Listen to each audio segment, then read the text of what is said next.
And hello, everybody. Once again, back to Chapter 3 of the Radio Amateur's Handbook. And this is the end of Chapter 3. Pretty much, we're going to talk about oscillators. So, what is an oscillator and what does it do in a receiver? In a vintage tube radio, an oscillator acts like a local signal generator. It processes continuous, stable RF wave that mixes with the weak signal caught by your antenna. This creates an easily processed intermediate frequency, or IF, making it the engine that allows radio to tune stations. And that's exactly what they're showing here in block diagram. Here's the RF amplifier, the signal coming in through the antenna. Here's the mixer, here's the local oscillator. So I guess the mixer mixes these two together, goes into the IF amplifier, and then there's more limiter, all this other stuff here. So we're talking about right here. So you definitely need an oscillator in your receiver. Pretty simple to understand the way they explained it, but an oscillator is needed so you can actually convert that incoming signal into something that you can process and listen to. So it's important. And just one more note, incidentally, if the incoming signal goes through the RF amplifier, then the oscillator mixes it into an IF intermediate frequency. On the back of the Kenwood TS830S is an IF output. And that IF output can be run into an SDR dongle, and you can go have a little SDR screen using the IF output on the back of the TS830S. But that's not what we're talking about here. We are just talking about oscillators and what they are. An oscillator is kind of an amplifier. Well, it is an amplifier, as it says here. It was mentioned earlier in this chapter that if there is enough positive feedback in the amplifier circuit, self-sustaining oscillations will be set up. When an amplifier is arranged so that this condition exists, it is called an oscillator. Those oscillations normally take place at only one frequency, and at a desired frequency of oscillation that can be obtained by using a resonant circuit tuned to that frequency. The proper phase for positive feedback can be obtained quite easily from a single tuned circuit. And here's one of the they talk about. This is something that you haven't heard from. Yeah, I used to hear about these a long time ago. Here is figure 33A. This is a Hartley circuit. And here is a Colpitts circuit. So I'm just kind of going up and down this little explanation of what an oscillator is. They talk about the center tap and how the amount of feedback depends on the position of the tap. Oscillators probably needs more study for me, but basically they do kind of talk about, they basically explain what an oscillator is.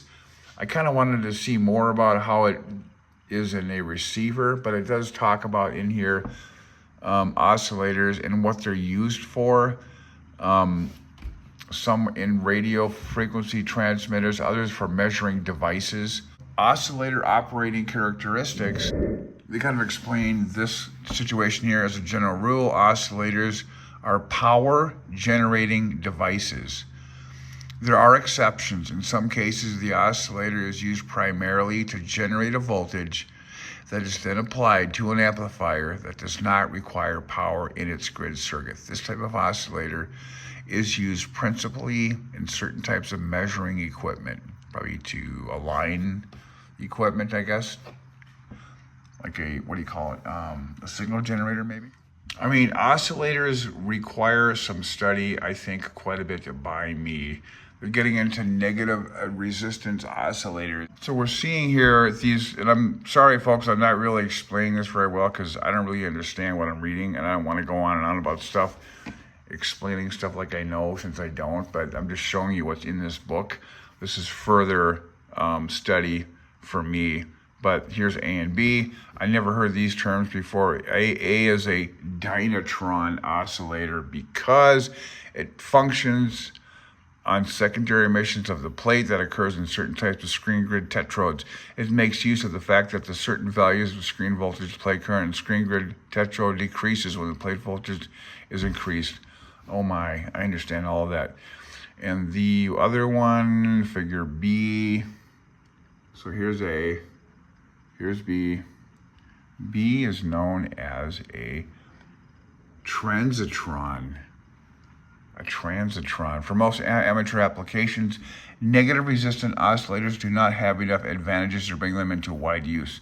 Feedback oscillators are generally more adaptive to wide frequency ranges and can generate more power and are more readily adjusted to meet the varying conditions. The transitron oscillator is used occasionally in measuring equipment. Okay, so transitron, so probably a signal generator. It's going to be a transitron oscillator.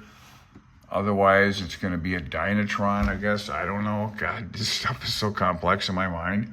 But at any rate, I think they are basically explaining what an oscillator is, the different types of oscillators, and my basic just wanting to know what does an oscillator do in a receiver. Incoming signal from the antenna gets amplified. There's an oscillator, mixes the signal with the incoming signal, so it's stronger and it's more reliable at an intermediate frequency, and that chain goes on down to the next whatever in a receiver. Wow. This is 1950s, folks. This is a lot of information. So that is the conclusion of chapter 3, and boy, am I glad it's over. There's a lot of information in vacuum tubes. This is definitely requires going back again and probably getting different resources on some of these subjects and studying probably each of these techniques a little more in more depth further down the road here. But anyway, there you go. There's chapter 3. Hope you enjoyed it. CLG 73.